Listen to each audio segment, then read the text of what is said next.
So I've been asked a lot to explain the lawsuit between the National Association of Realtors and several very large attorney firms that collectively are representing home sellers and home buyers that have they've considered real estate agents taking advantage of with exorbitant commission fees. So what happened? They struck down a huge ruling, um, beginning of end of November, beginning of December, that shook the entire real estate industry and shook agents. It shook home buyers, sellers. I'm meeting with buyers on an everyday basis, and they're asking me questions on, hey, who who's going to pay for your commission? As a real estate agent representing a buyer, it's my job to one, find them properties that fit their criteria. Two, to research those properties.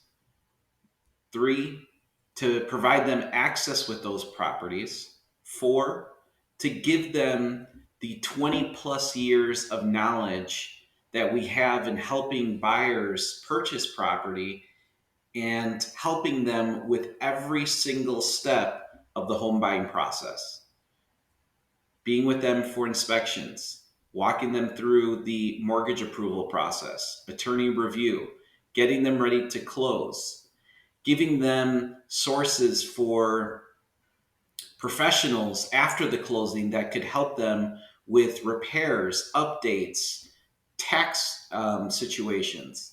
There's so much that goes into representing a buyer that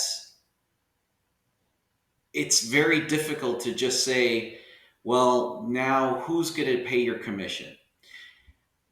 One, I'll state this: not much has changed in the industry.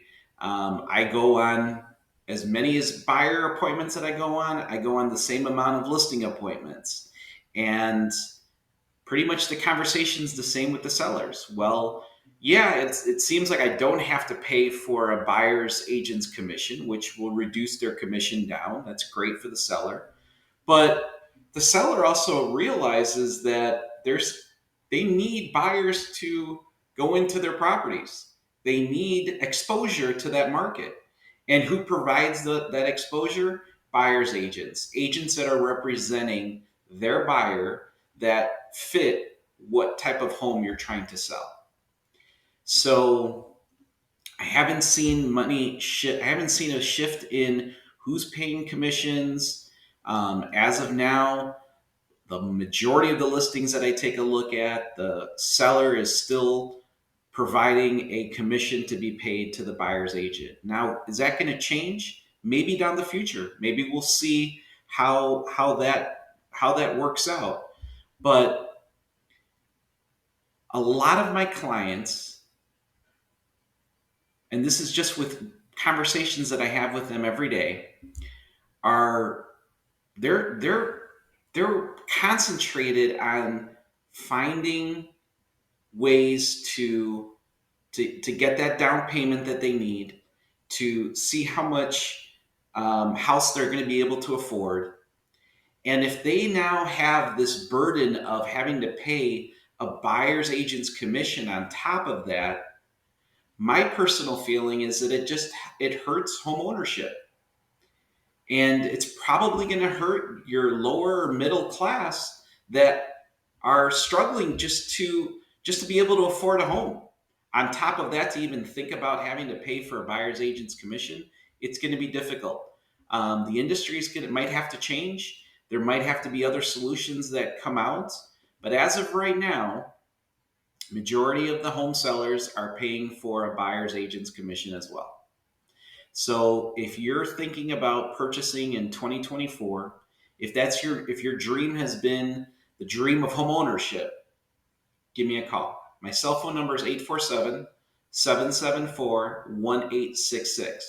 If you're a seller, if you've been in a property and you want to downsize, you're moving out of state, you're retiring, whatever your scenario might be, work with an agent that has listed and sold over 700 properties, and in total have sold over 1,300 properties representing buyers and sellers. I have the experience to navigate these times. If you're a seller or you're a buyer, give me a call. Respond to this email. I promise you, I will help you out. Take care.